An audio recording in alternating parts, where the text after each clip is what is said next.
Howard University. So to those of you who are new to the Bunch Center or to Howard, welcome.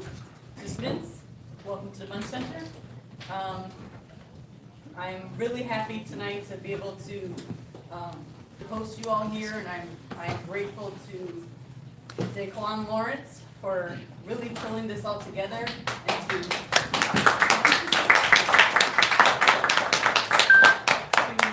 my colleague Krista Johnson, the director of the Center for African Studies, and our friend Alexandria Maloney from the Black Professionals and International Affairs for partnering with us to pull this together. Just really quickly about the Bunch Center, this is the kind of the hub of international activity here at Howard University.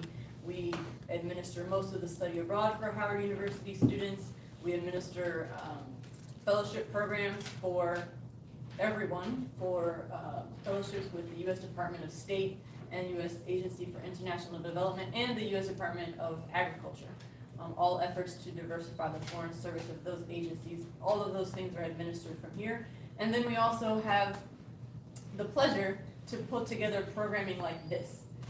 So we are happy to be able to have this space to convene and be agile and flexible in the ability to convene really at a moment's notice when opportunities like this arise. So if you do not already follow us on social media, I would encourage you to do that, because when things arise, we usually just advertise it on our social media platforms. And if you don't follow us, then you may have missed this. So HU Bunch Center on Instagram or Twitter is our handle, and if you're still on Facebook, I know the young folks are not on Facebook.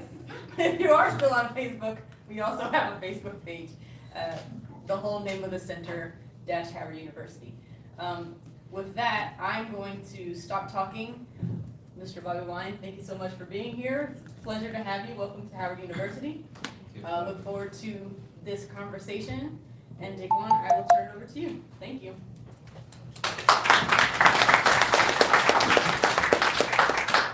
Good evening, everyone. Once again, my name is DaQuan Lawrence. I am a graduate student here at Howard University in the Department of African Studies. I would like to pass it to Alexandria Maloney, who is the president of Black Professionals in International Affairs, to give a few remarks on behalf of the occasion, as that organization is responsible for this convening this evening. Thank you. Awesome, thank you. First off, can we give DaQuan a round of applause? Thank you for organizing this. My name is Alexandria Maloney. I'm the president of Black Professionals in International Affairs. So on behalf of our organization and our board, we greet each of you. We are a nonprofit organization based in Washington, D.C. with a global international membership. And so we like to say that we are open arms for all folks of African descent.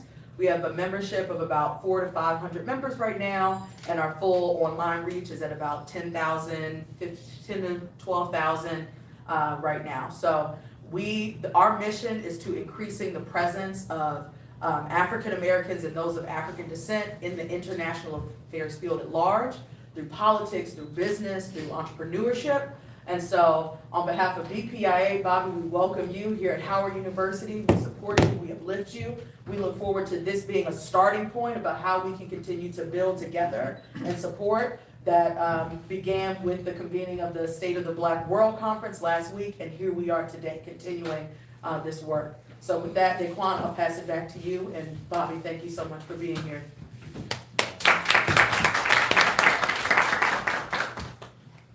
So without further ado, I would like to do two things. Again, as my colleagues have mentioned, this did happen on the spur of a moment's notice, and I would like to give thanks, one, to our ancestors, but more importantly, give thanks to all of the individuals who made this happen really quickly. So thank you to Howard University, Provost Muto, Dr. Ron Daniels, and the Institute of the Black World 21st Century. Thank you especially to Sister Kim Poole and Brother Haki of the Teaching Artists Institute, who are responsible for Mr. Bobi Wine being in this country, because they invited him to the State of the Black World Conference 5 that Dr. Daniels and the Institute of the Black World convened last week. I would also like to give a special thanks to Ms. Tonia Hope and a Punch Center for International Affairs, as well as Dr. Krista Johnson and the Center for African Studies, the African Studies Department as well, and our African Studies Graduate Student Association.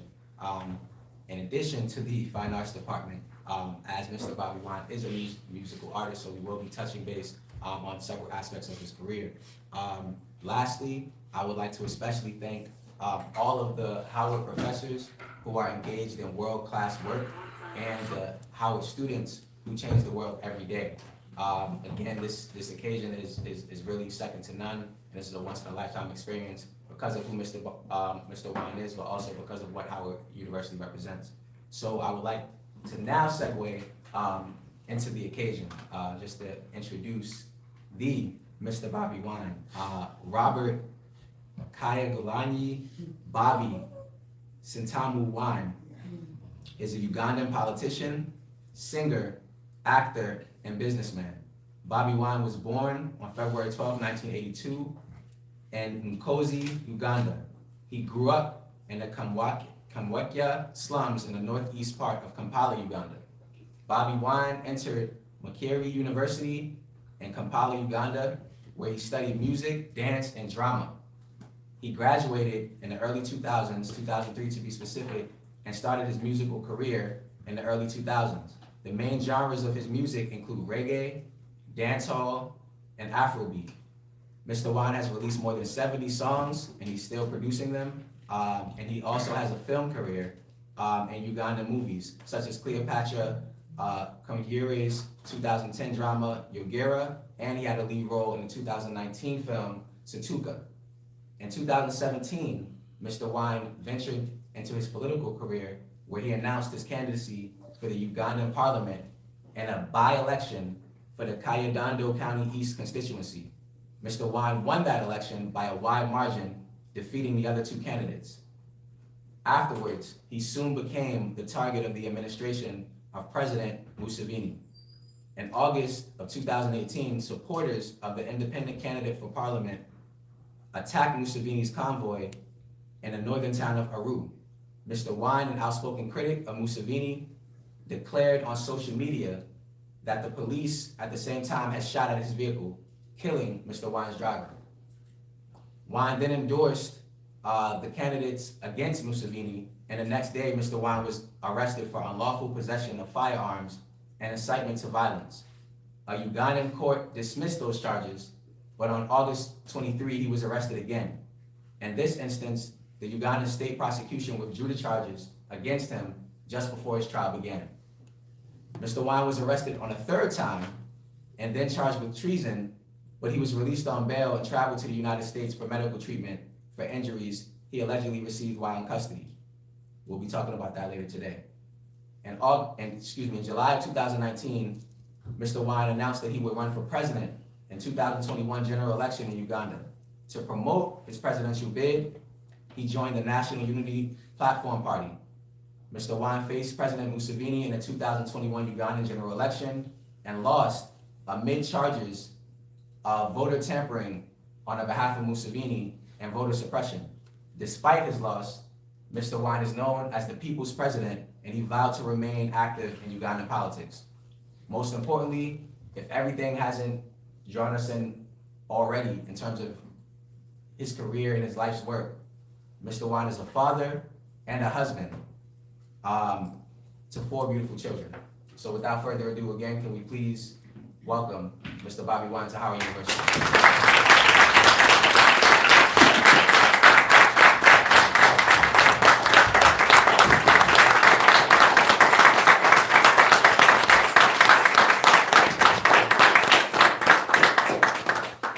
Thank you. Somebody didn't warn me that I'm going to be talking largely to young people. Otherwise, I shouldn't have put on this name tag. I would really love to connect with you guys. Every time I get a chance to speak to young people, I want to feel like them. But I'm fairly old. I'm 41. Friends, I'm very honored to be here. My real name is Kyagulanyi Ssentamu a.k.a. Robert, but I also go by my stage name, Bobi Wine. I'm an artist, a musical artist.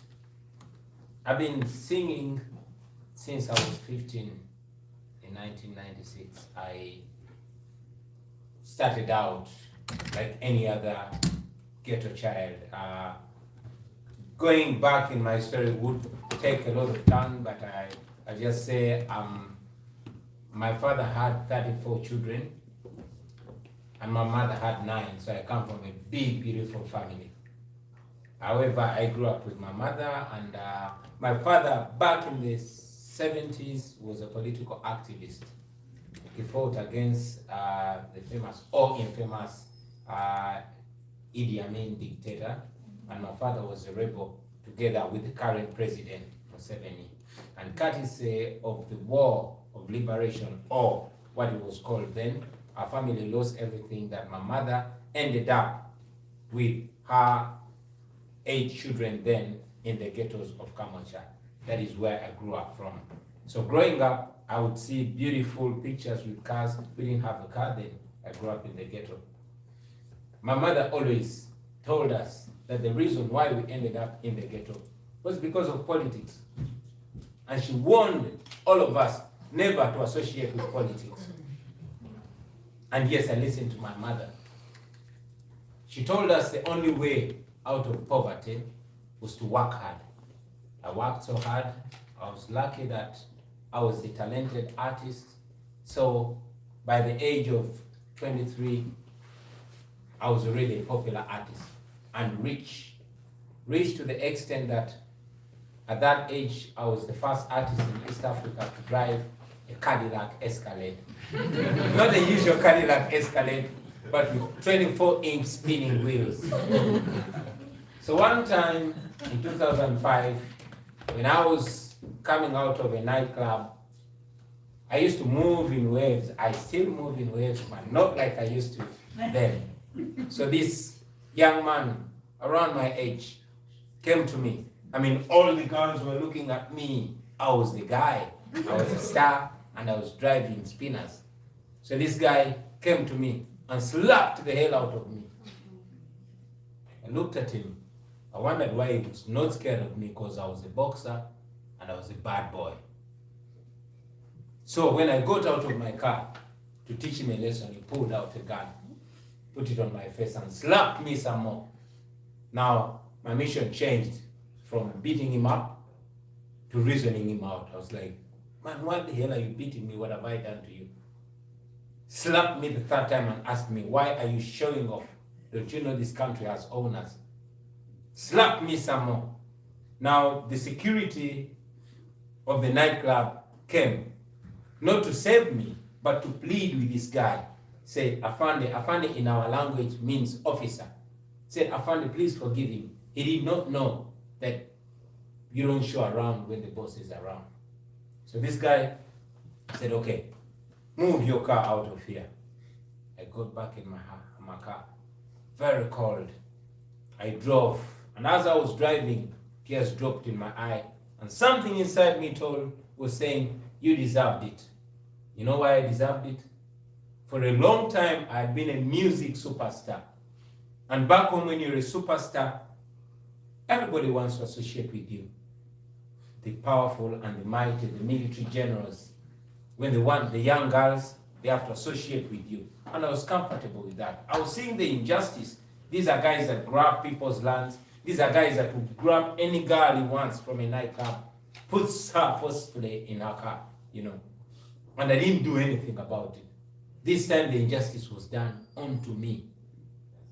And I noticed how painful it was for all the people that had been going through that.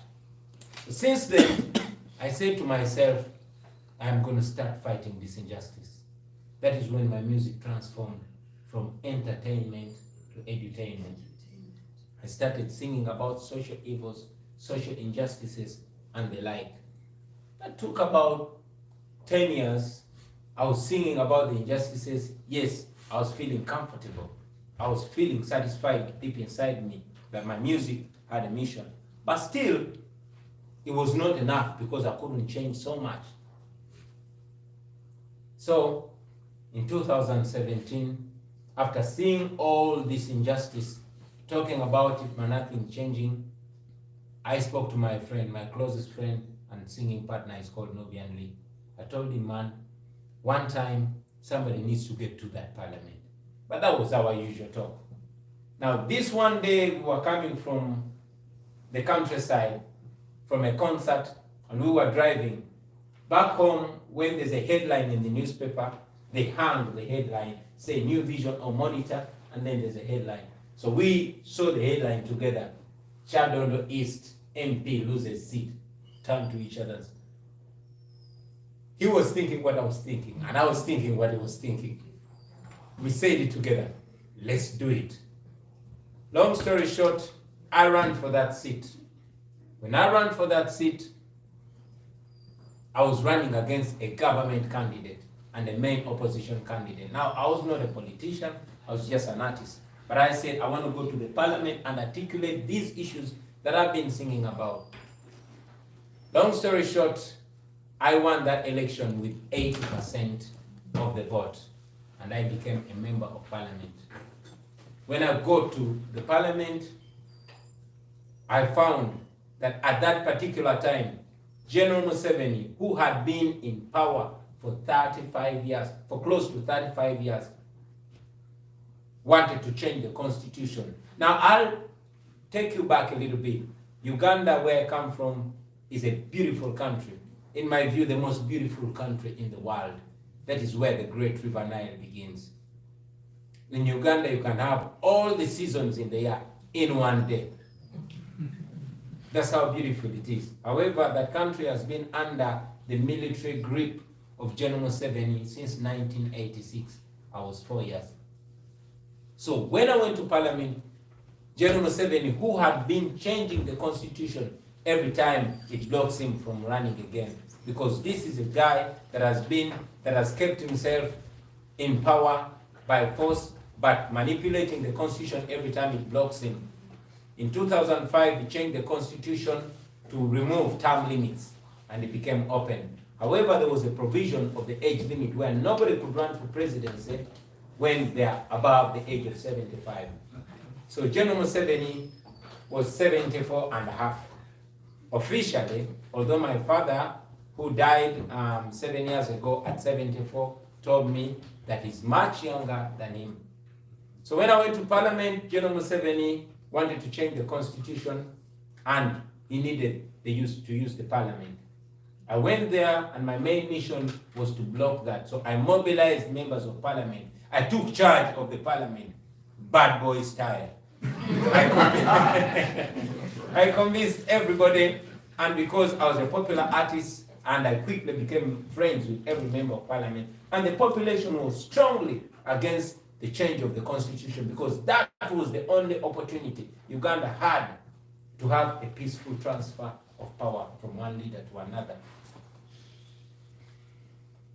General Museveni, because he couldn't block it, I had lit a fire in the parliament where almost all members of parliament, including his own political party, were against it. He sent the military into the parliament when we were debating that age limit clause. They beat everybody of us.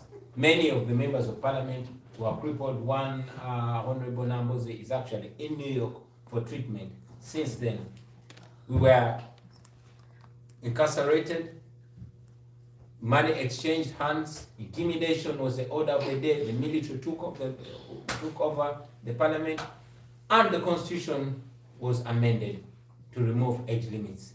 Therefore, General Museveni was able to become president for life. You know what I said? I said, just like I had promised earlier, that since the parliament refused to come to the ghetto would come to the parliament. So I announced that I would challenge him for the presidency. And this sent the nation wild. I did not tell you that Uganda is the second youngest population in the world, with more than 80% of the population under the age of 35.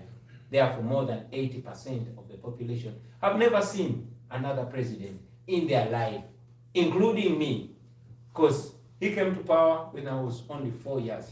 Today, I'm 41 and still growing. I challenged General Museveni I ran for president in an election, an election that has been dubbed by many writers as an election made in hell. I was arrested on the day I got nominated, beat up, but that was only the beginning.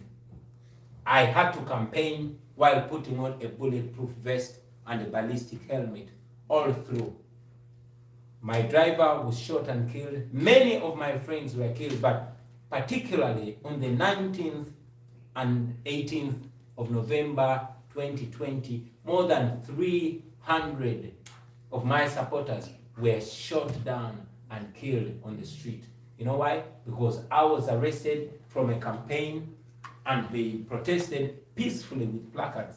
General Museveni unleashed terror. They were killed on the 30th of December, the same year. My entire campaign team was rounded up on an island and put in prison. They were charged in a military prison. Many of them are still in prison as we speak. On the day of the election, the United States election observers were blocked from accessing the country. European Union election observers were blocked from accessing the country. The internet was switched off. All radio stations switched off. All telephone lines switched off. Electricity switched off.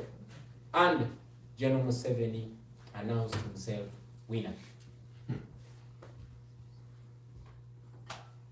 Today, he is still in power. The United States issued strong statements condemning what had gone on and declaring the election not free and not fair. But a short while later, they resumed their cooperation with General Museveni and continued, pouring money. The same thing with the EU, the same thing with many other development partners. Yes, we got some members of parliament in places where they could not rig, but largely that's how it was.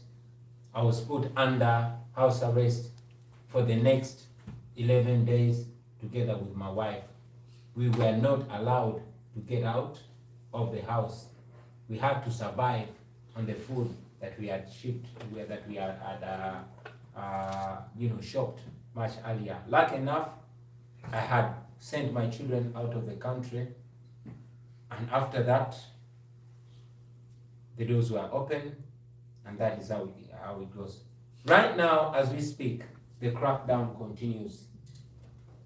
Every day, an average of 3 people are abducted. Now, abduction, I mean enforced disappearances. Among those that disappear, some who are lucky to show up are found on the street with missing limbs. Some show up dead. Many of them are charged in a military court. Now, these are civilians. According to our law, it is illegal to charge non-soldiers in a military court. But in Uganda, General Museveni is the law, and the law is himself. His son, who is also a military general, was and is still in charge of the abduction of all our supporters. There's an effort to crack us down. There's an effort to humiliate us. That brother right there, his name, please stand up, I'm sorry. His name is Ashraf Kasirye. Like I said, the only means of communication was Facebook, and it was streaming live. And when you go to a page called Ghetto TV, you'll find a live stream. Like I said, many of my friends were shot dead. Many were run over by military and police trucks. Interestingly, most of those military trucks are donated.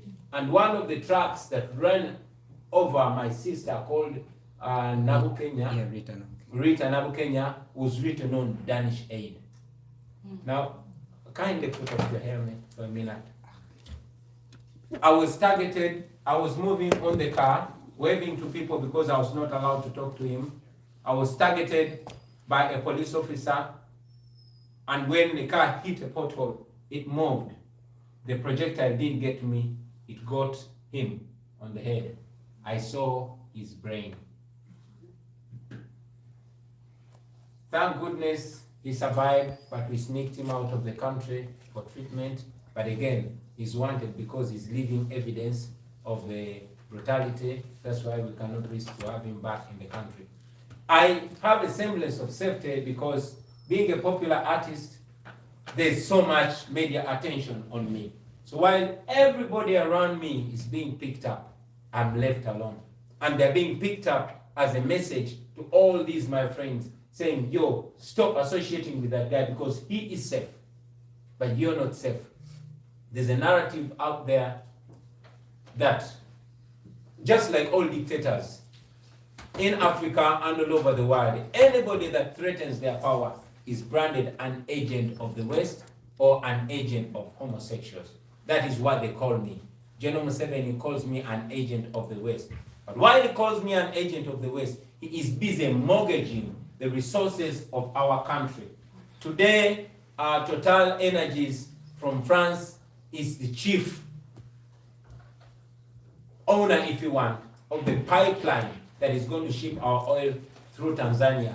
The biggest freshwater lake in the world, called Lake Victoria, has been mortgaged to China. Our airport, Entebbe International Airport, is mortgaged to China. So this is a dictator that is being funded by the West, particularly China and Russia. And unfortunately, he gets so much money from the IMF and the World Bank.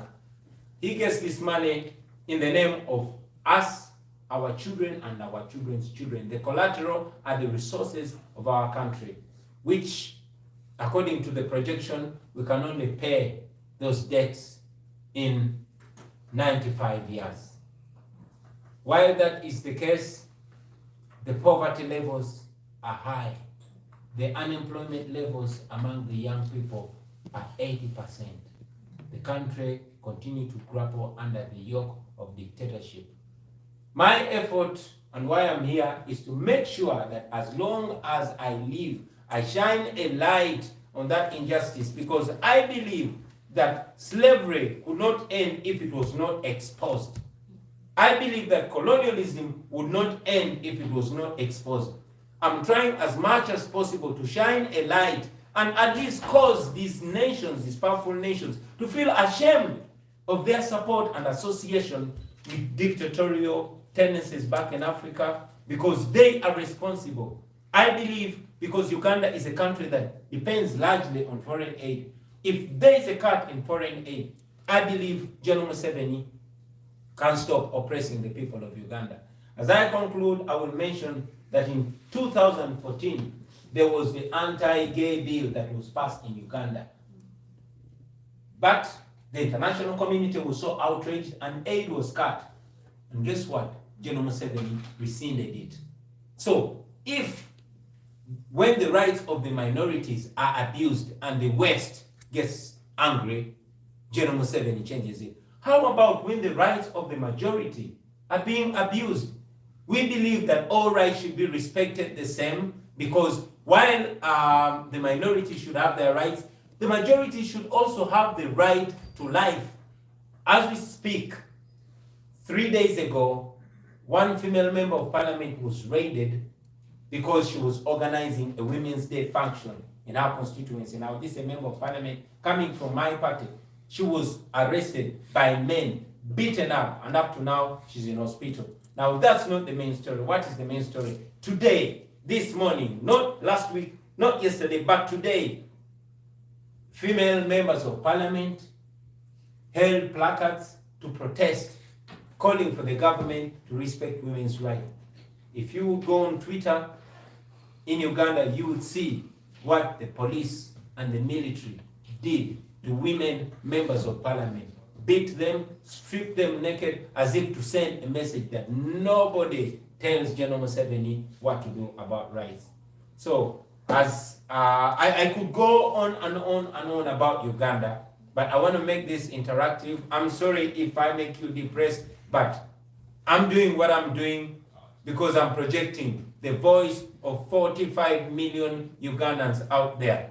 While I have the opportunity to travel the world, while I have the opportunity to just be arrested and dropped back home, many people that don't have a voice get killed, and I can only represent them by highlighting their plight to the world. What is my request? My request to you, my friends, is to put your eye on Africa, put your eye on Uganda. I believe that a mere tweet or a mere retreat from a student, from an American citizen, can make a difference, because it is your money that is killing my people. So whether you know it or you don't know it, you are sponsoring genocide in Africa. You are sponsoring oppression in Africa. It's your taxpayers' dollar that is putting us that way. We are young people like you. Okay, not me, but the majority of Ugandans. The majority of Ugandans. We are first world people stuck in a third world country. As a matter of fact, we are not a third world country. We are only stuck with third world leaders.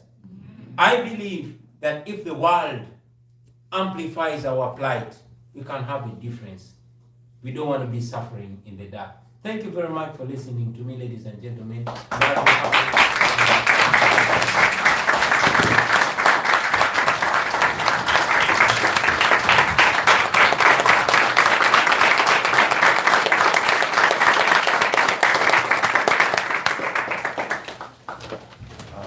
So once again, thank you everyone for being in attendance, especially for our global and virtual audience all around the world. We're now going to segue into our question and answer portion. So I have several questions for Mr. Wan, but because we have, again, a packed house, I do want to give everyone an opportunity to be able to engage with Mr. Wan. So I will ask one question, and I'm going to go to the audience, then I'll go back to my sheet, and we can do it that way. So go from me to the audience, from me to the audience, me to the audience, if that makes sense. I think that's fair. If it's not, please give me a better suggestion. So with that being said, as we just heard from Mr. Wan himself, again, about his intent and his background, the first question I have for you is, considering your background as an international musician, actor, and grassroots politician, if we could say that, who had humble beginnings as a youth and who has endured tough circumstances in Uganda, how were you able to persevere and become who you are today? Do we make it interactive? Oh, great. How was I able to make it, right? Wow, like Tupac said, I'm a rose that grew out of concrete. Yeah, it is music that did it for me. Music was the trick. You know, I grew up with so many of my friends. Many are dead, many are in jail, many lost it on drugs. It was by the grace of the Almighty. When you were opening up, you gave respect to the ancestors, and I'm glad.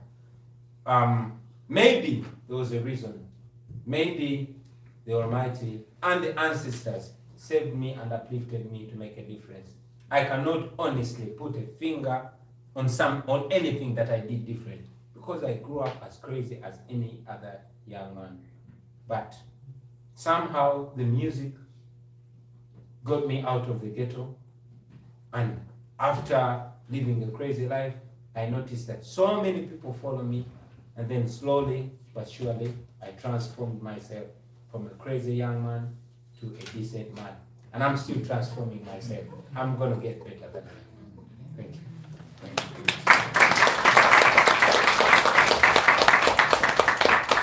So with that being said, we have one question in the back, and please, I was gonna say, please get your questions ready. Just because I saw his hands first, we're gonna go with Brother Amir, and then we could pass it.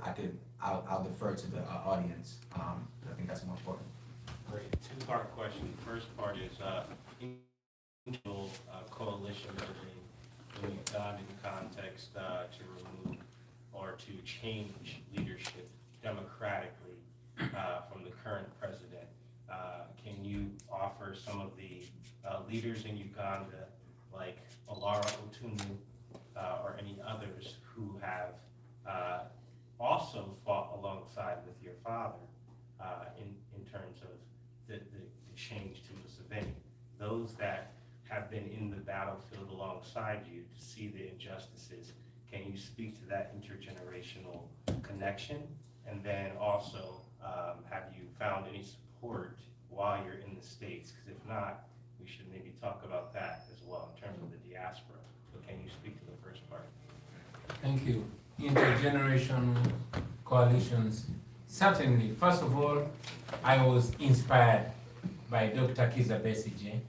Now, Dr. Kizza Besigye is the immediate previous leader of the opposition. He went through a lot, but he showed my generation that you can actually stand up to a dictator. We used to be scared. He gave us that confidence. Not just him. I'm very glad and honored that I'm his very close friend. We are working together. We have a coalition called United Forces of Change. He comes from a different political party from mine, and so does Ambassador Olara Otunu, but we are very close friends. It's such an honor for me that we are working together. I'm only leading because I'm representative of the new generation, the young generation, and I've got a generation that is energetic. So they are with me, I am with them, and we're working together. And you also asked if we've had any support. I must be thankful we've had support from the United States government in terms of statements. We've had some really strong statements from the US. Every time there's gross human rights violation or gross abuse to the rule of law, there's one or two either mild or strong statements, although we believe that the United States government can do more than statements. They can put action other than statements. We have a strong diaspora here. Most of our professionals left home because the country does not resonate with the kind of life and the kind of world they believe in. Right there we have Dr. Kauma. Dr. Kauma is the leader of our diaspora in the United States. And we also have my brother Deo Kaunde, and we have Karim Ntambi. Now, these are some of the intellectuals that were kind enough to support this young man from the ghetto and believe in him.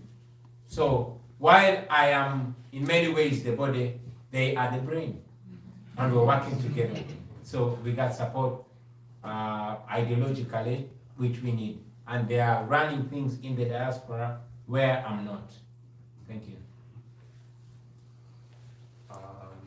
So what we're gonna do is, can we go immediately to your left, down to blue, and then to red, and we're gonna go back. Thank you. My name is Master Jubilee Chisiwa. I am an international student from Uganda, Kampala, in Tinda. Wow. So, yes. Home guard.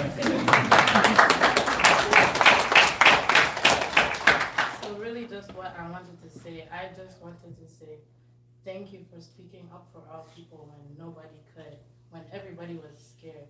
Just me standing up here, that's scary for me. I don't know what can happen to me. And that's what's going on. Thank you for just representing us nonstop, regardless of the tides. I was in Kasangati in my school during the riots, and I felt everything. So it's real. That's what's going on in Uganda. That's what's going on in my motherland.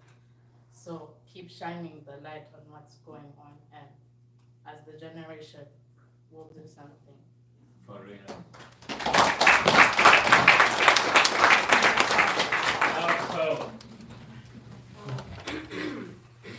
Do you want me to stand up? Okay.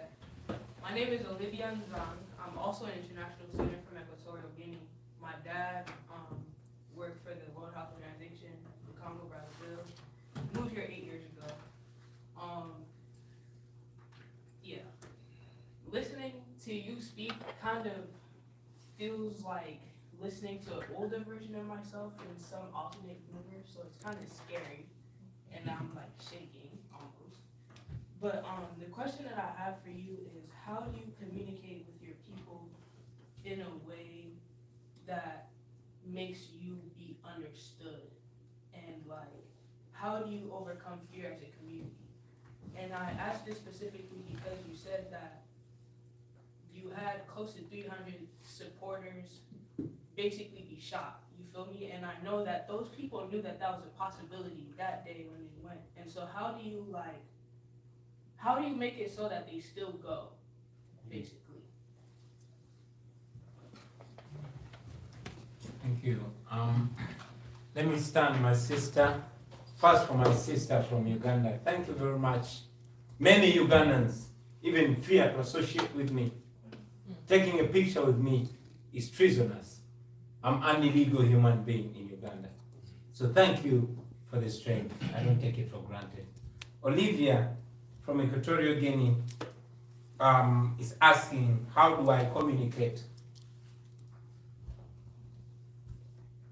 This is how I communicate, especially to the young people who are the majority. We are living in a time similar to the one of slave trade. This oppression is worse than apartheid. The gun is the master and the cities enslaved. The pearl of Africa is bleeding. Question, what was the purpose of the liberation when we can't have a peaceful transition? What was the purpose of the Constitution when the government disrespect the Constitution? Where is my freedom of expression when you judge me because of my expression? See what you're doing to our nation. What are you teaching the future generation? See, our leaders become misleaders, and see, our mentors become tormentors. Freedom fighters become dictators. They look at the youth and say we are detractors. We are fighting for freedom.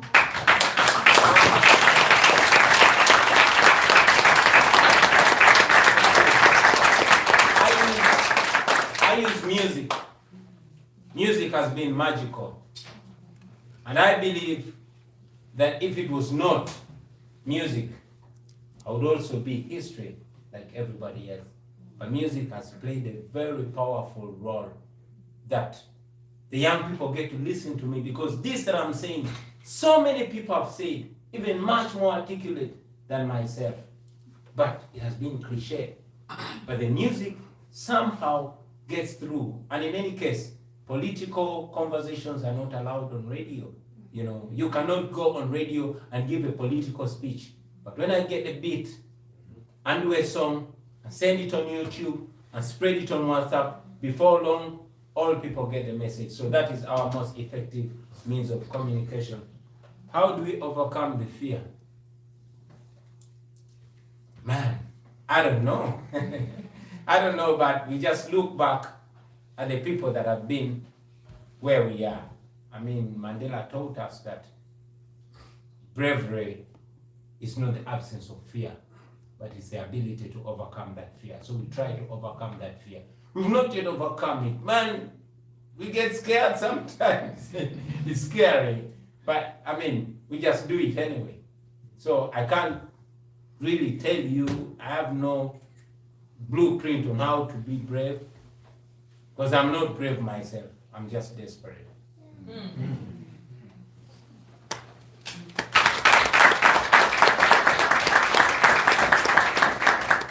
So please forgive me. I'm gonna try to honor what I said, and then again I'm gonna try to create a new order. So I see we have hands over here. So I'm gonna start with my brother with the blue, and then I'm gonna go back this way. But there's a sister behind him, so can we wait over here, and we're gonna make our way around. Thank you once again for coming to our university. It's been an honor listening to you. My name is Ojo Rumi Okoka. I'm a freshman political science major from Atlanta, Georgia. One of the most important questions I have to ask you to you today is, what is it like running a campaign in Uganda? Specifically, what are the structural issues that you faced other than electoral intimidation? Thank you.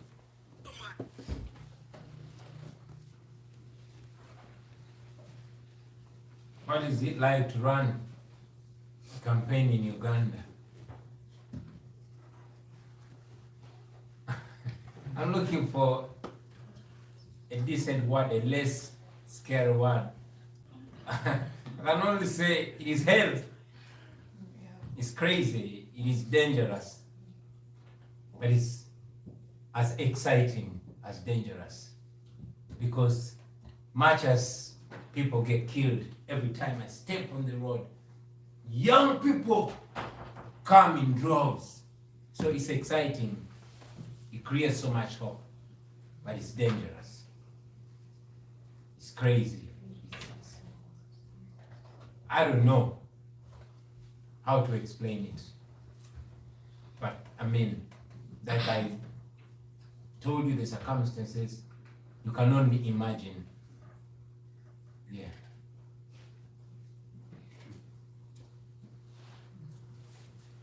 I'm gonna go to the sister in the back, and then my brother in front, and we're gonna go to his right, so back this way, and then if anybody, I see.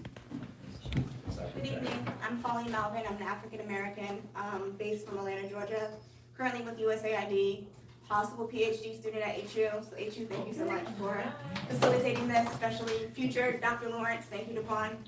I had the pleasure and honor to live in Uganda during 2018, 2019, did some slum dwellers work in Kyagulanyi Bay. Definitely say it is the Pearl of Africa. If folks have not gotten there yet, definitely please go there.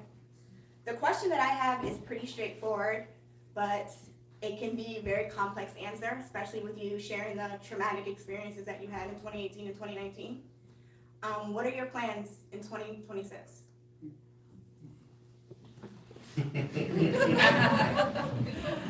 Man, oh man. What are my plans in 2026? The first question should be, what are my plans now? It's to stay alive. My plans is to stay alive and to not stop. Now, I don't know how to balance the two. Not stopping and yet staying alive. I'm not even sure whether we're going to have an election in 2026 because it is rumored that much as he has the military, much as he was able to use the military to rig the election, it left him dented. And I told my friends that we are going into this election, but with the state machinery, I cannot promise you that General Museveni is going to announce us winner, even when we win him by 90%. But at least what we should get is let us strip him naked. Let us pull off the mask, and we pulled off the mask and showed the dictatorship for what it is. That is why our next step is to hold to account the international community for working directly with the military dictator that they see themselves. And that is what we succeeded at getting. Now, whether or not there's going to be an election in 2026, we live by the day, because I cannot give you a guarantee that I'll be alive next year. Of course, I want to be alive. I have a family, 4 beautiful children, and a lovely wife. But I can't guarantee on that. So we live every day the way it comes. We want to stay alive. We want to awaken as many people as possible. We want to awaken and shine a light on the plight of Uganda in the international community, so that if there is ever going to be an election and we're going to go in it, we don't rely just on the administration of the United States or other international development partners, but we rely on the citizens of the world whose money is sponsoring the mess back home. So I can't really put my thought and hope in 2026. I'm putting my hope in today and tomorrow and the day after.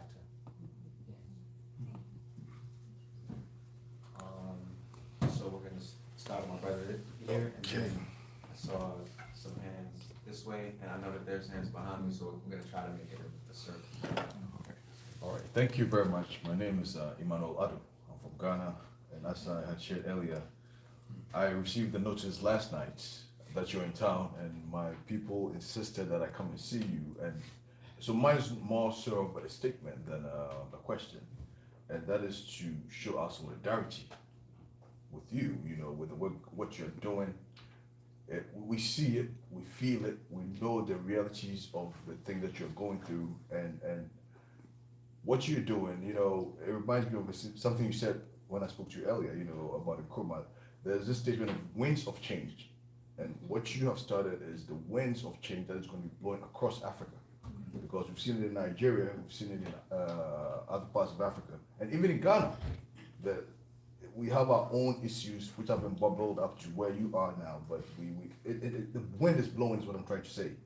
And keep inspiring, keep staying strong. If there is anything that we can do, we are willing to support, we are able to support. don't discount the support you can get from the African diaspora on the continent. Because sometimes we look outside so much and think that the help is out there, and within us locally, we are able to mobilize, we're able to organize resource. Our leaders have done it in the past. They didn't seek so much help. There's so many examples of intra-Africa support during the independence movement, anti-imperial movement.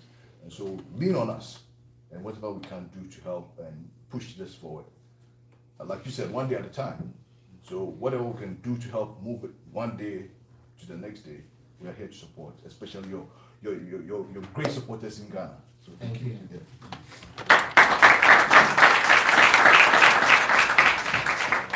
After Wheeler, and then the lady to your right. Okay. My name is Wheeler Winstead, Assistant Director for the Center for African Studies. First, I got to say very quickly, 2 years ago, I got a notice from my colleague back there about a film that she wanted to show us and that she was showing about people we need to know about in Africa. And the colleague is Cecile Daniels, and she showed us this film on Bobi Wine, People's President, a couple years ago. And then I was really impressed with that. It's like, wow, that's interesting. At that time, I happened to teach a class, and so part of my class, I insisted that my students watch that film, Bobi Wine, People's President. So first, I want to say thank you, Daniels, for being willing to introduce us to leaders like Bobi Wine. Thank you, Bobi Wine, for being real. My only question is, where can we send money? Where here, I know we can talk, we're gonna do things, but I know you need money. I know you need money. Where can we send money, and how do you make that information available to us so that we can actually do it? And I invite everyone to do what they can. Yes. Thank you, Professor. I appreciate. We appreciate the money so much, and indeed, after answering the question, I will, with your permission, ask Dr. Kauma, who is the leader of our diaspora team, and who has worked leading the team that has helped us run the campaign back home. Our diaspora ran our campaign. We never lacked fuel, we never lacked food on the campaign, courtesy of our diaspora, especially the American diaspora. So Dr. Kauma will answer the question of the money, where they can send it. However, I know most young people here cannot give money, but I believe they can give something more than money. What is that? To please reach out to your elected leaders, the Congress men and women, and ask them to review their relationship with Uganda and make respect for democracy, respect for the rule of law, and respect for human rights a precondition for aid in Uganda. The US gives to the tune of $1 billion to General Museveni's military regime. I know that can be changed because you guys in America have rights. And I know that you are powerful, your voices are powerful enough. So kindly reach out to your leaders, the congressmen and women. Through them you'll be reaching out to the government, and your voices can help to change the policies back in Uganda. But please, Dr. Kauma, if you could kindly share. So I'll be able to share the information at the end of the session. Okay. So if anyone wants to make a donation towards the cause in Uganda, just reach out to me after the event and we can provide you with the numbers where you can forward that information. But those online. Sorry? So those online listening. Oh, yeah, so maybe give your email address or Yes. telephone number, Okay. because it's being recorded. Oh, okay. Yeah. So I'm gonna give you a number just a second, okay? Let me get you the right number. Okay, please. Yeah, I'll remind you to give the number. And questions order, because we have so many, could we start with two young ladies in the front, and then we're gonna make our way to the gentleman back to see. Hello, my name is Chidel Manyonga Kyagulanyi Ssentamu. I was born in Mango, and I grew up in Massachusetts, and now I'm studying poli-sci at Howard. And my question is, when elected, what policies would you enact that are different or better than the current government policies? Thank you very much. What policies would we enact that are better than the living policies? First of all, I will have to mention that Uganda is not short of good policies, but they don't matter because the main policy of the regime is to stay in power, and everything else is secondary. Corruption is the currency back home. That is why all the COVID donations from the international community were stolen. All that the government collects is stolen. Actually, in Uganda, we have a recent scandal where we have an area called Karamoja. Now, this is the poorest place, in my view, in the world. The poorest of the poorest, although it's the richest in minerals. So there was a budget that was allocated to Karamoja, and 10,000 iron sheets were sent to Karamoja. These iron sheets were stolen, not by thugs, but by the Vice President of Uganda, the Prime Minister of Uganda, the Speaker of Parliament of Uganda, the Minister of Ethics and Integrity of Uganda, the Minister of Finance of Uganda, and they shared them. It was such a big scandal that each of these ministers, out of shame, General Museveni ordered, and they were arrested and put in prison for 48 hours. However, the young people, the young men and women who dared to protest against this grand theft were beaten, tortured, thrown in prison, and up to date, they are in prison. So our policy, number one, will be fighting corruption. But we have the fixed five. We have the fixed five. Revamping the healthcare system that is sick itself. In Uganda, we lose 18 women every day giving birth. Not every week, every day. We lose 300 children under the age of 5 that die out of avoidable circumstances. Right now in Uganda, there's a trending campaign on Twitter called Uganda's Health Exhibition. And if you go on Twitter and put in hashtag Uganda Health Exhibition, you are going to see a sick healthcare system. So we want to revamp our healthcare system. We want to revamp our education system and change, because the education system is colonial now. It is training job seekers instead of job creators. You know, when I'm president of Uganda, our education is going to focus on 4 A's, and those A's are arts, academics, athletics, and agriculture. I believe this is going to transform the nation, where we're not going to focus only on academics, but also on the arts and transforming our abilities to be able to change our country. We want to revamp our image and change our relationship with the world. We don't want to be seen as a failed state. We want to be seen as a friendly state. And when I'm president, Uganda is going to have the coolest president. And it's going to be the best, tourist destination in the world. So, of course, we respect rights, we respect democracy and all that. But just to mention that among the many. Turn left, then your destination will be on the right. You're here, right? Okay. Hello, good evening. My name is Kelly. Thank you for coming here. My question is around transition. Do you have like a transition roadmap or exactly what that would look like? Do you have people in mind that you would have over the Ministry of Education, the Ministry of Agriculture? And you are critical right now about the U.S. role in support for aid as well as other countries. Will your perception then change because you feel like the country would have more of a better human rights,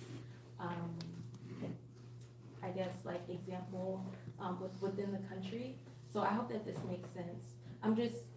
Because there hasn't been a transition in over 30 years, so. Since independence. Yes, since independence. So with that being said, I'm just thinking out loud, if you are elected and if it is recognized, the next couple of weeks or couple of days, I would think would be something that we haven't seen before. What would that, within the Ugandan context, what would that look like? Thank you. You're welcome. The transition, that is what we've been yearning for, that's what we continue to yearn for. First of all, when I become president, not if, when. When I'm president, the transition, first of all, will be reconciliatory. We live in a deeply divided country, divided along class, along religion, along ethnicity, and we want the transition to be inclusive. We know that even within this regime, we have very resourceful people. Unfortunately, they are powerless. The ministers themselves silently complain because they are only appointed to represent a certain region, not to do the work.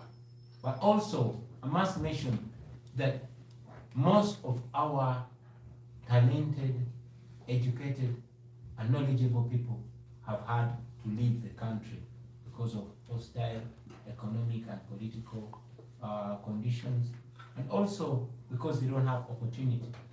I dream of a day when we're going to have a mass repatriation back to the country, where we have all these doctors, all these engineers coming back to the motherland to help rebuild the country.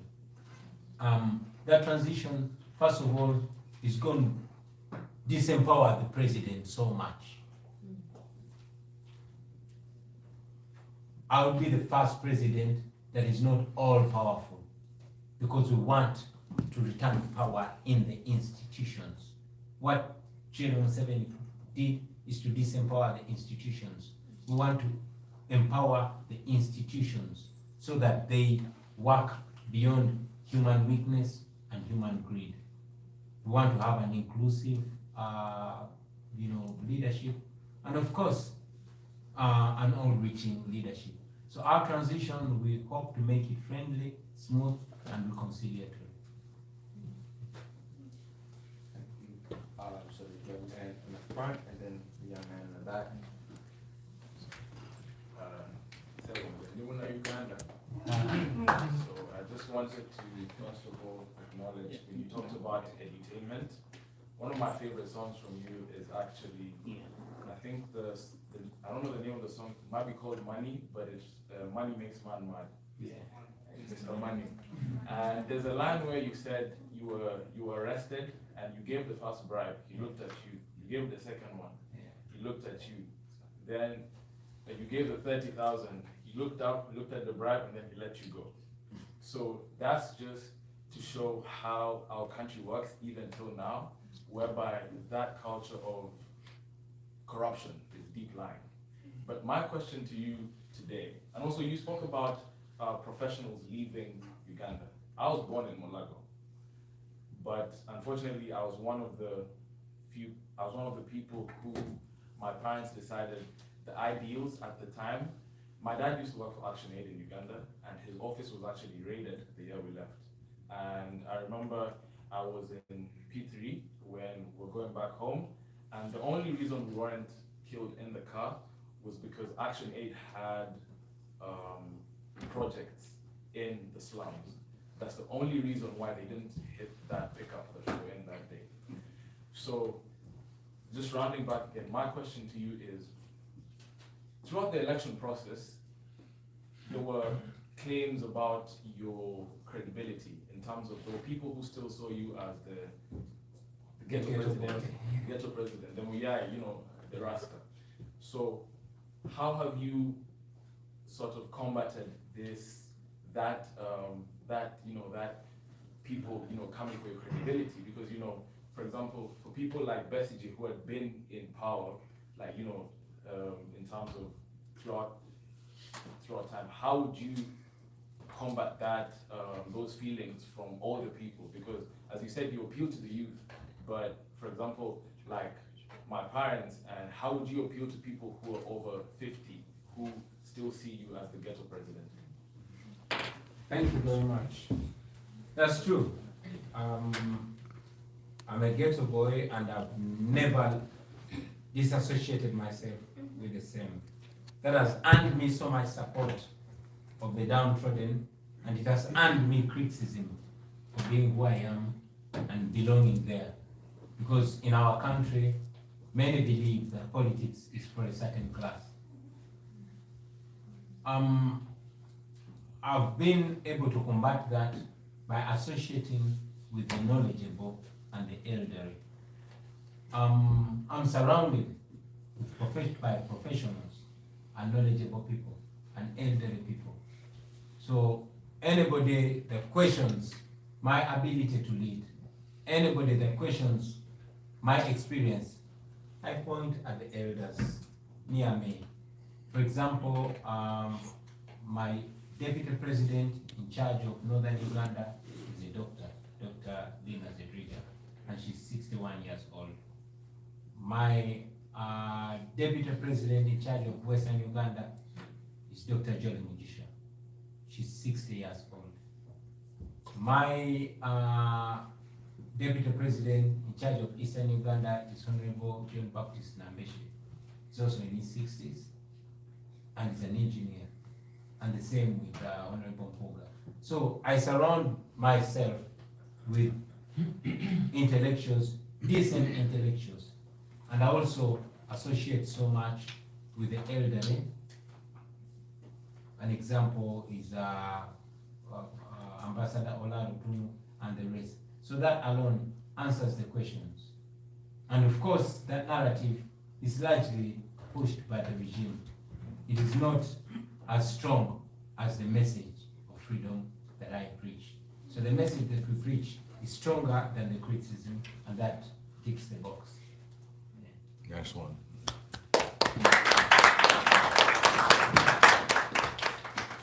My second for you, His Excellency. I just want to thank you so much. My name is David Mafong.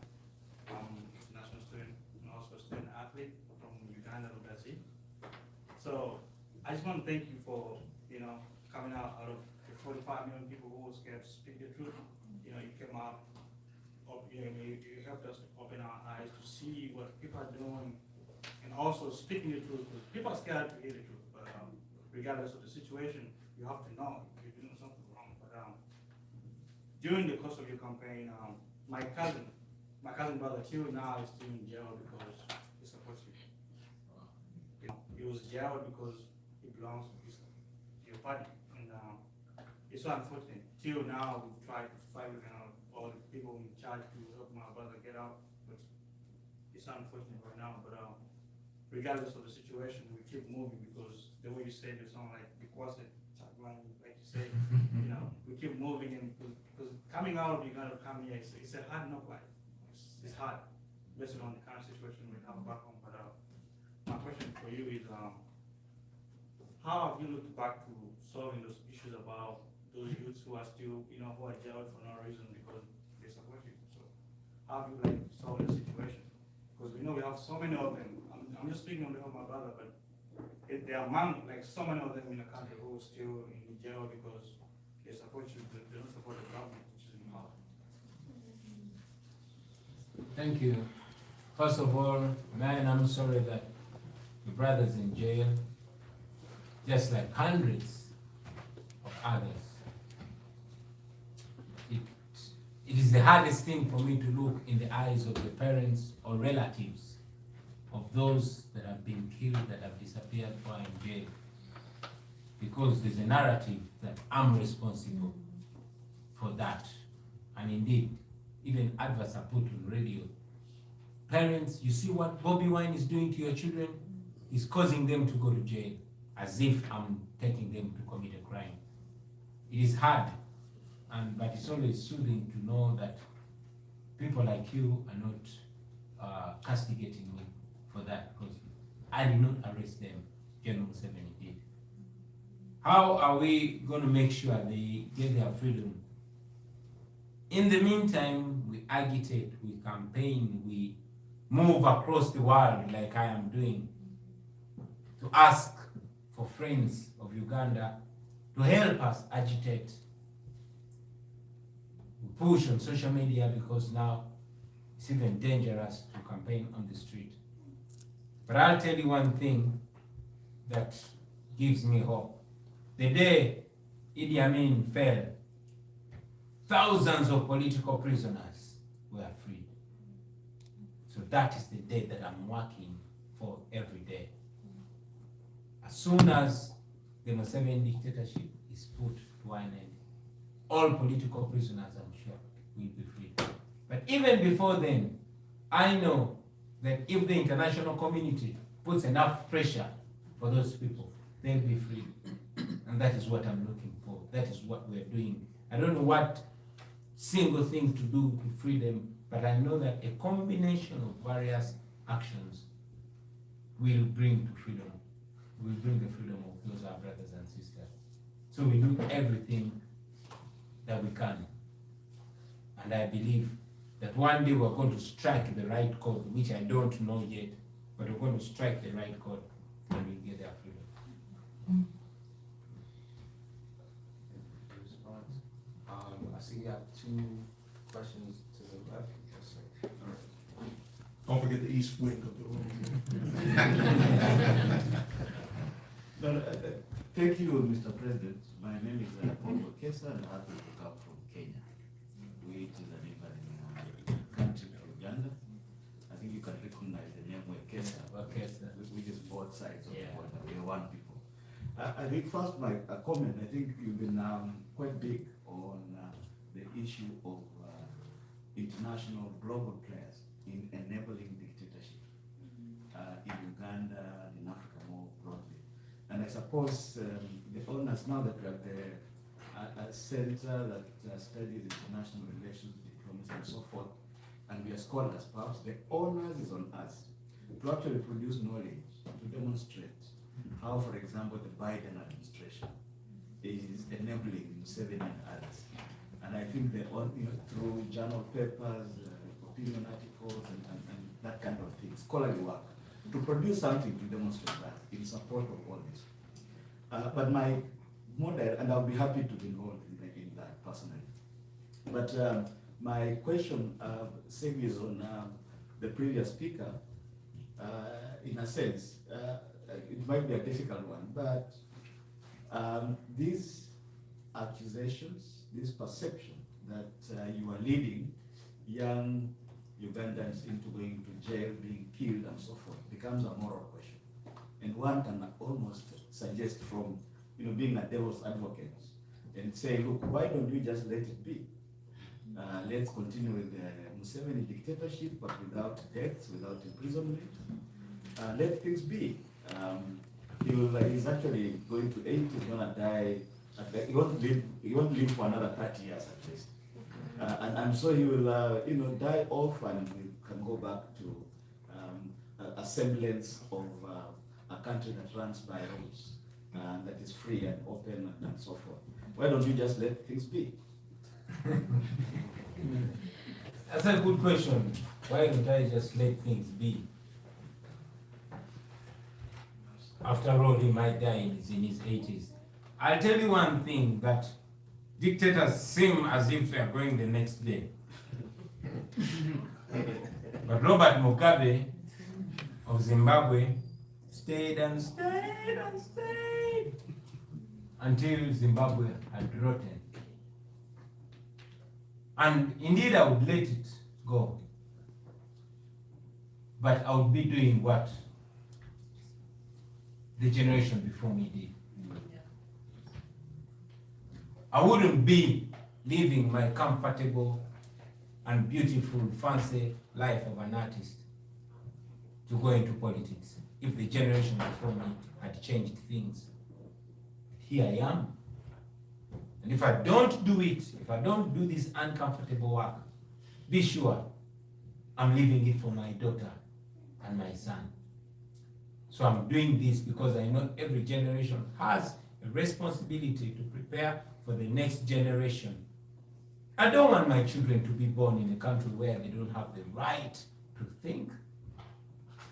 I don't want to grow old in a generation where I will die miserable, knowing that for my children to live a decent life, they'll have to leave the country. I don't want to grow old in a country that is not free. So I want to see that freedom in my lifetime, you know. And also, we could leave General Museveni to do what he does. But you've seen what happens in Chad. One dictator brings another dictator. And that is happening in Equatorial Guinea? Same thing. Cameroon? Same thing. Nigeria. You know? So we have to change it or leave the pain for the next generation. And also, in Uganda, if you did not know, General Museveni has a son who is also a general. Crazy. And he believes that Uganda is their property. And inheriting his father's property is his birthright. Now imagine, I mean, this is a guy, and some of you might know a world-renowned author called Kakwenza Rukilabaseja, who criticized him on Twitter. He was picked, tortured. If you look at his back, it looks like the slaves of the 17th century. Scars. And that was done by Museveni's son, General Muhoozi. So man, we gotta stop that. We have to stop it. Our children, if this has to end, it must end with us. Our children will not live this life. We are the last people that are going to suffer. We are the last generation that are going to see our mothers with no clothes on their back. We are the last children that are going to, we are the last generation that is going to see 20 women dying every day. To see hospitals with no medicine. We are the last people. Our children are not going to see this. I work so hard to see that my children can afford to study in universities like this. In Uganda. We don't want, today,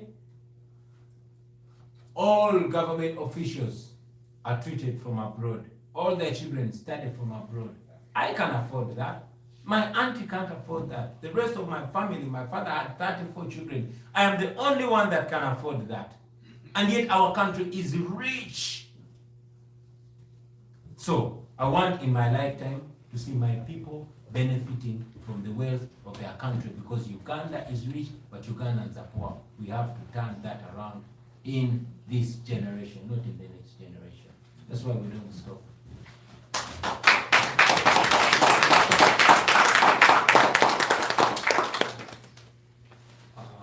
So if you don't mind, can I switch to this side of the room when we come back? So we can start with the brother in the front and we can make our way back. Greetings. Sorry I'm late. I was coming from work, but it's good to see you, Mr. Lawrence. One thing I want to say first is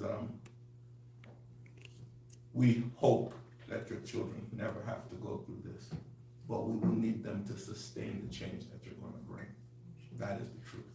That is what I learned living in this country as a black man, that regardless of which leader comes and changes the world, it's up to the next generation to sustain the change, because those dictators will try and come back. I'm a Nigerian American. Shout out to any Nigerian in the house. or better yet, a Nigerian in America. Let me say it that way. When I'm listening to you and your story and hearing you talk about General Museveni, I just continue to ponder of the plenty of dictators that Africa seems to not run out of, whether it be Museveni or Mugabe, Yansibe, and Paul Biya, and all of them. And I see that your country is striving for democracy. And I think the only thing worse than a dictatorship is a dictatorship that is portraying itself as a democracy. See, I'm from Nigeria, where it is democratic, right? But we still see some of the same things you're talking about. Stolen elections, fake elections, international observers calling elections a farce. So my question, and I hope I'm not stirring the pot, but I hope I am. My question is, in your idea of what it will be like when you become president, will you follow in the same old sense of democracy in the way that it has been played out in Africa? And I say that because far too many times we follow the democracy that white people have set, right? And anybody in America will tell you that this democracy is still an experiment, no matter how old it is. And what I know to be a fact is that as Black people, African people, the way we operate goes complete opposite of what quote unquote democracy entails in some of its forms as we've seen. Okay? Ask any Black person who is living in a democracy who doesn't feel so quite democratic.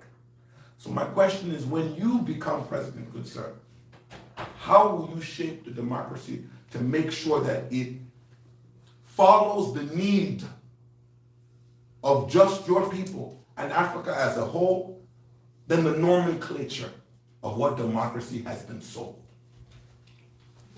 Wow, what a question. Allow me to answer it standing up. What is my promise?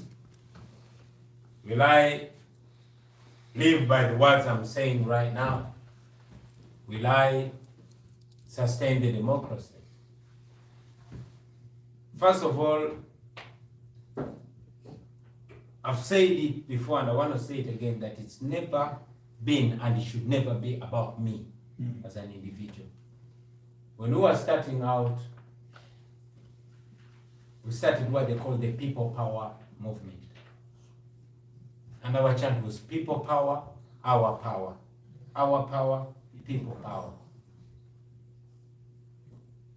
My desire and the desire of my team is to return power to the people. I can tell you, my brother, when General Museveni was my age, he was saying exactly what I'm saying, but only more articulate. He was promising what I'm promising, only more articulate. But we all know that power corrupts. And I'm a human being. So I don't want anybody to rely on me or to rely on the words I'm saying now. I want the people of Uganda to rely on themselves. That's why we want to empower the people, return power to them so that they retain the ability to kick anybody out. So that they are empowered enough. Gone are the days when we have to rely on a superman, a powerful man. It should be about the people. When people are empowered, when we liberate ourselves as a people, not as myself, then I will not have the right or ability to say, oh, I liberated you, so I should be president for life. Or I liberated you, so my son or my daughter should come and take over the reins of power after me. So it should never be about an individual. And that has been Africa's problem, over-relying on an individual. It should be not empowering the person, but empowering institutions, because institutions are stronger than individuals and they outlive human weaknesses and human greed. We should return power to the people so that the people have the right to determine their destiny. I'm saying this right now, but 20 years from now, My ideas might be old, and the young people of then might have their own ideas. They should be empowered to determine their destiny. If I was with my grandfather right now, he would probably, if given the opportunity to shape policy, he would shape policy according to his religious beliefs. But I'm a different generation, and the next generation will be different. So the people should have the power to determine themselves. We should empower the people, we should build institutions, and institutions will determine themselves. That's what I believe in. So I don't want to give a promise. It shouldn't be about me. It should be about the people. It should be about institutions, not individuals. Not me. I'm just a representation of those ideas, and those ideas should live beyond me, so that even when my weakness kicks in as an individual, the ideas are there and cannot be changed according to my interest, according to my greed, or according to my weakness. Thank you.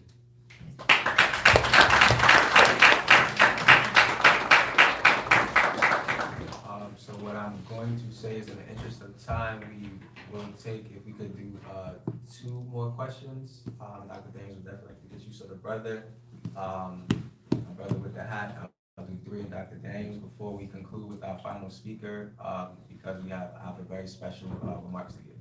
So, yes, sir. Thank you. My name is John. I also come from Uganda. Thank you, Your Excellency, for a wonderful presentation. At least people know something good out of Uganda than individuals. You know. So we live in a digital era today, and this digital space has been weaponized in a way of character assassinating the good people we have in the struggle. They target their families, their kids, they say all sorts of things. And our people being unsuspecting, the digital divide is quite huge in Uganda. There are still so many people who simply believe what they see on TV because someone states it's a fact, therefore it is. And today we have a challenge where all these people you see who have given up so much to be part of this struggle have been character assassinated. Like, so many people cannot even move or speak in public because social media has been used as a weapon to bring them down. So my question is, Your Excellency, what plan do you have to counteract this kind of weaponization of social media? Because I also understand that social media is a strong tool that we can use to take down the dictatorship. But it can also be used to propagate propaganda and to instigate fear and terror. And that is exactly what is happening right now. My second question, which is also the last one, is I'm trying to compare the US foreign policy and the European foreign policy, and I see different policies. And to me, foreign policy is a reflection of domestic policy. So when you watch debate on what's going on here, there is discussion on gun violence and so many things. And the US, also being democratic, is not spared from some of the things, because democracy is also a very subjective thing, you know. Gun violence is still a very big challenge here, you know, and the domestic policy has not yet fixed it, you know.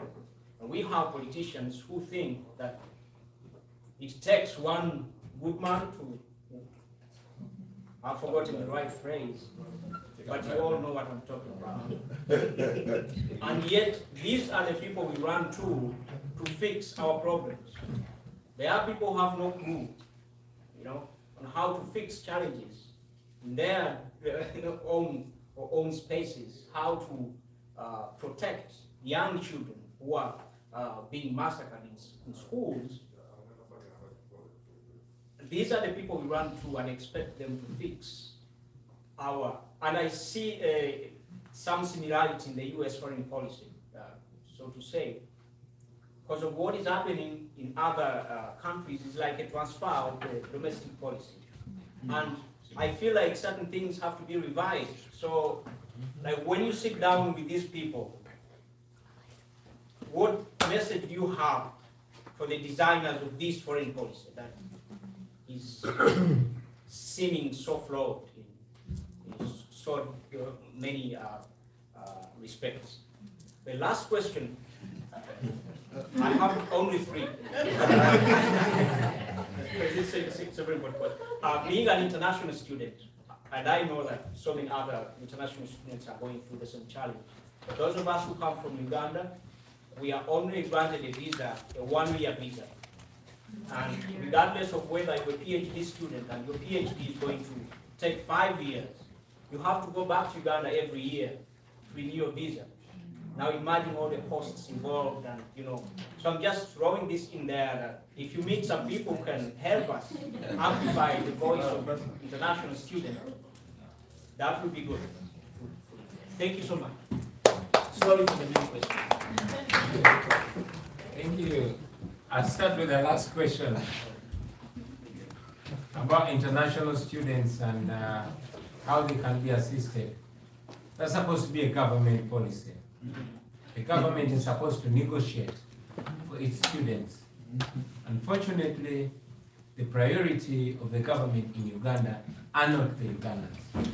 You are lucky you're in America, and your only problem is having to go back to renew your visa. Every day, more than 3 planes leave Uganda with young girls as young as 13 years, although in their passport they add age, going to the Middle East to work as maids, as modern day slaves. There are numerous reports of abuse, sexual abuse, and as if that's not nasty enough, many of them are taken for organ extraction, and many return with only 1 kidney or dead. On a daily, we have young girls that are returned to Uganda dead because of abuse or different ways. There is a constant cry. A few months ago, we had a campaign to return Ugandans that were stuck there, that I had to travel to Dubai and Qatar to perform, to stage shows, so as I can be able to charter a plane to bring back young girls. We were able to bring back 270 girls, but many of them got stuck there. Unfortunately, the government of Uganda worked with the government of Dubai to block that concert, and that concert did not happen because apparently it was tarnishing the name of the regime. The Ugandans here know exactly what I'm talking about. Unfortunately, still, on a daily, young girls and boys are seen kicking and wailing, trying to get on the plane because they would rather die trying to make a living for their mothers and fathers than die of hunger back home. That is the situation. We can only be able to help you as international students when there is a leadership that is serving the interests of the people of Uganda, not the interests of the regime. I'm sorry for that answer, but I wanted to be very honest. About social media, yes, you said you were asking how we counter social media misinformation. But I'll inform you that because social media is our only means of communication that is not under government control. First, there was a social media tax in Uganda, the only country in the world that put a tax on social media. Not on data, don't get me wrong. You will buy your data, and then for you to access Twitter or Facebook, you'll have to pay a tax of 200 shillings to use social media. And General Museveni said they're putting a tax because people are using social media for rumor mongering. I was imprisoned for protesting with my friends against social media attacks, and I kept going to court. The case was just dismissed a few weeks ago. But still, to cut down social media, because General Museveni saw that social media is the only thing that was exposing him. As we speak right now, Facebook is banned in Uganda.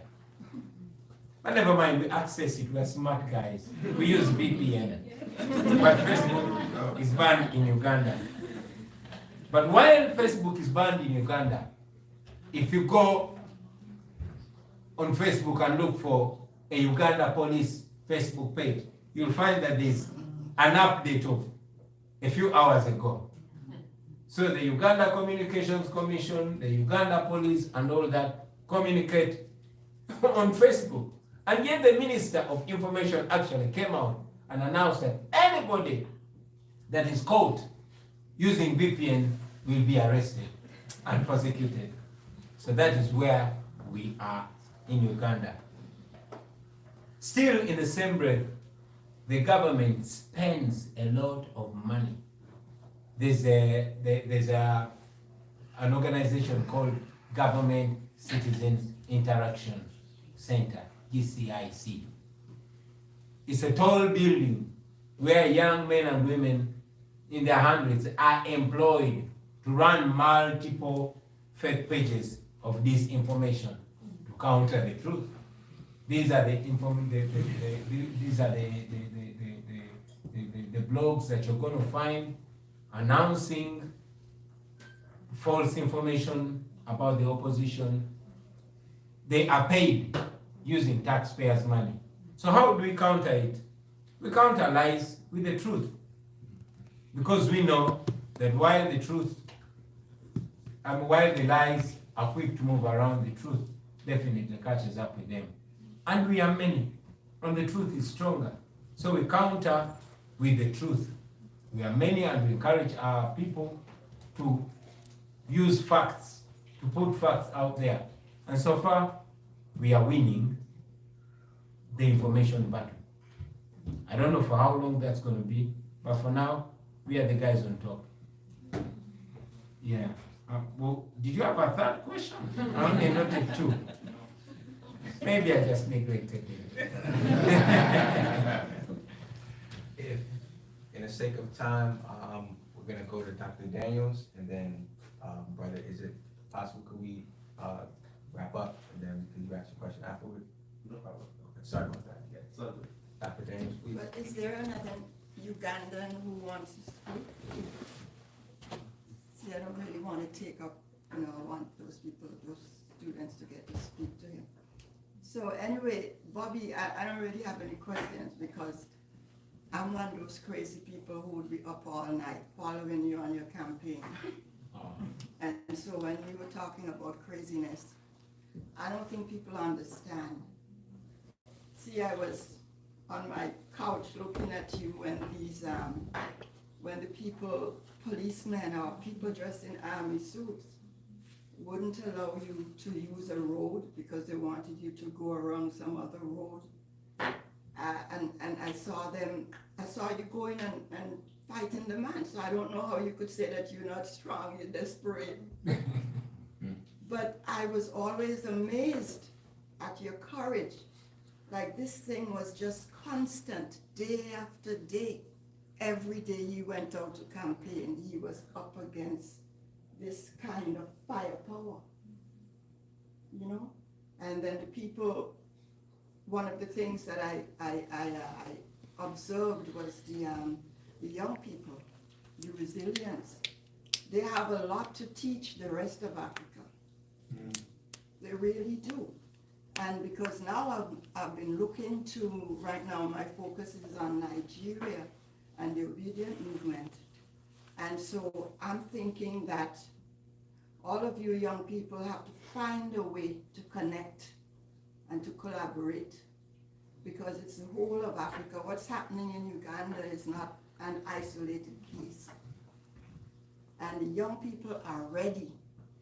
They're not going to they're in a different mindset and they're not gonna take what their parents do. So you need to get allies and not always be looking on the outside, because remember, it's not in their interest for you to be liberated. All right? Your oppressor is never going to finance your freedom. All right? So while you come and you ask them and whatnot, they would help. But when 300 people are killed like that by Museveni, somebody should say something. You know, they say a few things and then they forget it. See what I mean? And so I'm looking at what's happening in Nigeria, and we're happy so far that there's not a bloodbath. We hope for the best there. But man, I just want to congratulate you and to give you all the strength. We should just think about him all the time. I had this program, Africana Film and Discussion, and we did a little film that there was on you to just spread the word that people know that there's this young man who is putting up this heroic fight against one of the biggest dictators in Africa, and trying to spread that, you know, and so I'm very happy about this. And I think that the ancestors are with you, because I really don't know how you were doing it. I was seeing it, and people, you don't understand how crazy this is. But then when he comes on stage, there are all these thousands of young people giving him support, you know, and they're singing, we are fighting for freedom. See, when they took all your people, threw them in jail, when they kept Nubian, and I think they were doing that on purpose. I saw how hurt you were. Yeah. But thank God, you know, he came out. And so that's it. I just wanted to tell you that your job is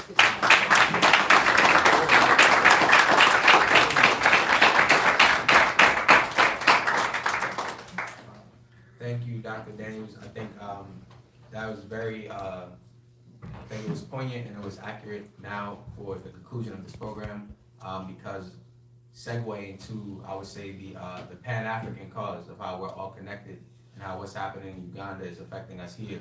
What's happening in Ghana is affecting us here. What's happening in Nigeria is affecting us here. We would like to thank His Excellency again for making this appearance here at Howard University. And today I have acted only as a conduit, because this is an extension of what happened last week at the State of the Black World Conference 5, convened by the Institute of the Black World and Dr. Daniels.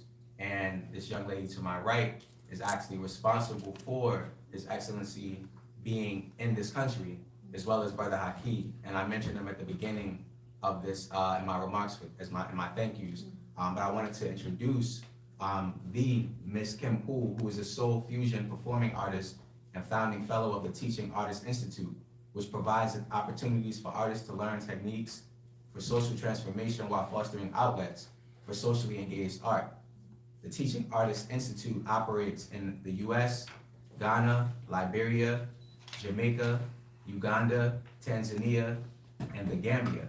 And through the Teaching Artists Institute, Kim Poole and an international team of teaching artists are originating the Art for Social Transformation, Teaching Artistry in Action curriculum, a workbook for change agents and universities interested in exploring the art of possibility. I could go on and on again about her accolades and the work that she's doing, but this sister and again Brother Haki are very powerful, and I encourage all of you to connect with them. And again, it's their doing that has His Excellency here to speak and connect with you all at Howard University. So please, without further ado, please give a round of applause to Ms. Kim Poole.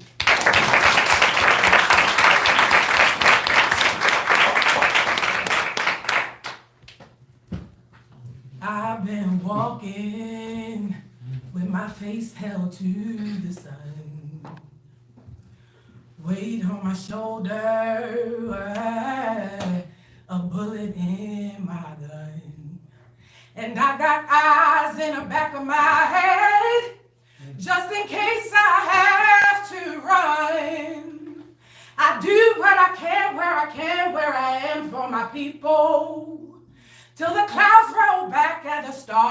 fill the night. That's why I'm gonna stand up.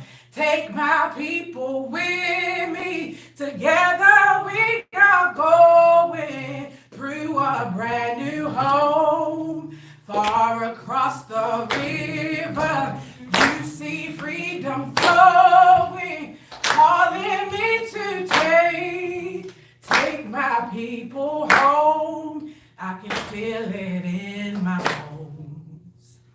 So I don't start with music because I want you to clap.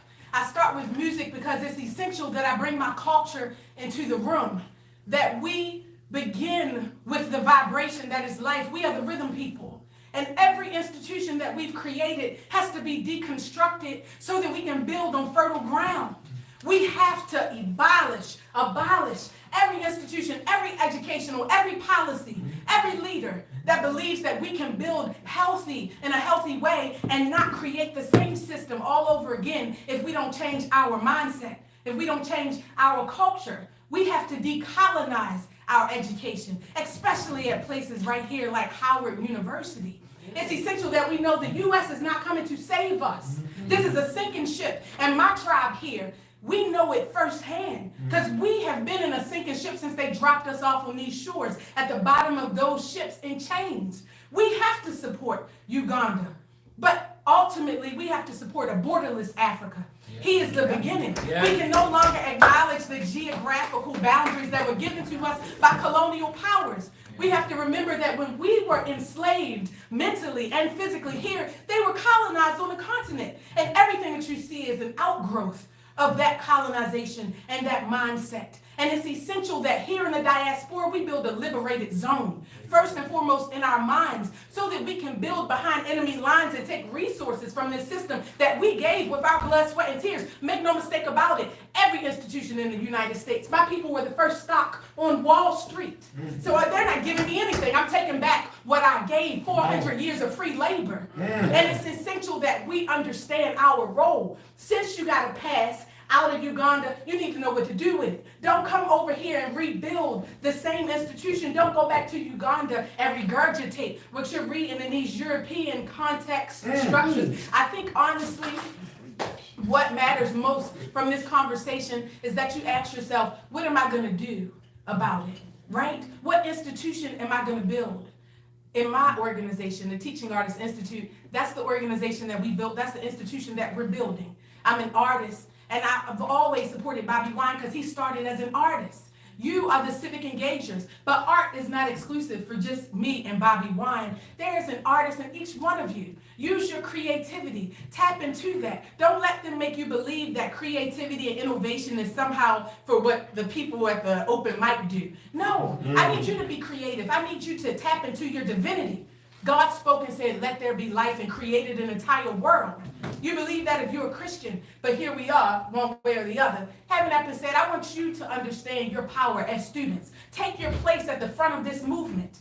Speak on how you feel. With that microphone, you can shift our reality. You can literally use vibration. The words, the spoken word can change our atmosphere and define reality. I want to empower you in that way today. And if you're interested in going into the lion's den and building institutions on the continent, please ask us, because we're not going to save Africa in the United States. Eventually, you're going to have to get on a plane, you're going to have to get on a boat, you're going to have to walk through Kuta in Morocco, however you get there, you're going to have to go. And so if you're interested in being on the ground, listen, because you're in the U.S. and they have policy interests, you are protected. You can go and say things that the locals can't say. You can say, shut up, Museveni. Maybe you can't say that, right? Museveni is crazy. Listen, we still work in Uganda. We understand that. We have to watch how we say it. But we can absolutely say and do things that those that live there, when we get back on the plane, that they can't say, because they still have to go to work. They still have to go to school. We need you to be that mouthpiece and use that microphone to shift reality. So again, I'm Kim Poole with the Teaching Artists Institute. You've already been here. and you've asked a lot of great questions. I don't want to take the rest of your time. I know DaQuan is going to make sure that he closes us out on the right note. But last but not least, we have continental Africans, those of you that were born on the continent, that still have that passport, that can go back or not as you see fit. And you have those of us that have always over-romanticized what Africa would be if only we had just gotten home. When they dropped us off on these shores, the only thing we wanted to do was get back home, not knowing that the same trauma we had here was happening on the continent. And so now we have Pan-Africanism. We birthed that. So the tribalism that they deal with, the I'm this tribe and, you know, I'm with Museveni's party, so we're in power. And, you know, the truth is this, the Buganda Kingdom, we need to go back with the Pan-African spirit. And we have that in the diaspora. But we need you, continental Africans that came here on your passport, that are getting visas, to connect with us in the diaspora too. Because when we do reclaim the Ugandas and the Nigerias and the Cameroons with BIA, it's your job now to get rid of those geographical borders so that the historic diaspora can also be included. And I'm from that tribe. So thank you again for inviting us to this table, because it means that he's headed in the right direction and we need to support him on his journey.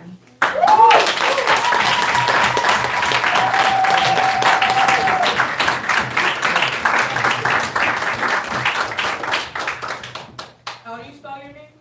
Kim Poole. Yes, and like us on Facebook. I'm so bad at social media. Please, facebook.com/teachingartist, one word. Please follow us. And again, if you want to get on that plane and go be that mouthpiece on the ground, we can help facilitate that for you. I think, again, in the spirit of our ancestors, and again, I'm happy that everybody can feel the energy here. I know even the people who aren't physically here with us can feel the energy through these cameras. Once again, I would like to thank again His Excellency and everybody again for being here, making this wonderful occasion, this once in a lifetime occasion. Again, thank you for the Teaching Artists Institute. And the only comment that I have is just to ground this discussion and things that we've all heard. Focus on the aspect of democracy. We've been focused on the African context, and we've been focused on Uganda. We know that democracy is currently being threatened here in the United States. And I think it's important to, if I could just connect dots, if one considers how colonialism still impacts Africa, then one can see how former colonizers still benefit from the status quo. Again, going to His Excellency Mr. Wine and what he shared about Uganda, we should consider Uganda, Rwanda, Kenya, and other places that were colonized by the British, and consider how these African nations still abide by constitutions that were implemented by colonizers.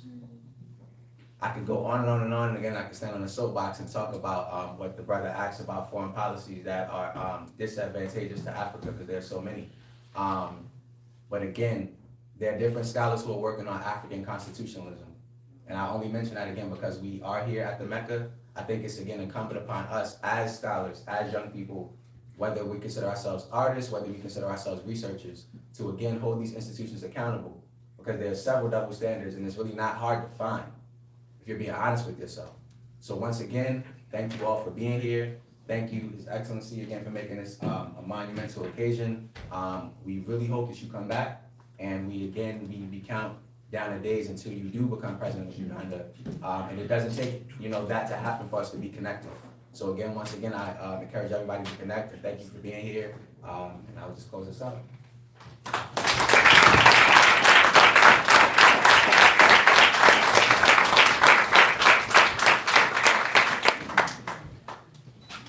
So before everybody leaves, I had a question which was given to me, how you can help. We have a conference this year. It's going to be here in Washington, D.C.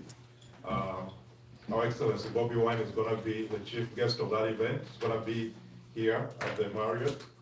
So that's one way you can give back. Scholars. Professor, you made an offer to write a paper for us. So I'm officially giving you an invitation to come and present that paper. If there are any other scholars in the room, the theme is rethinking the U.S.-Uganda relations.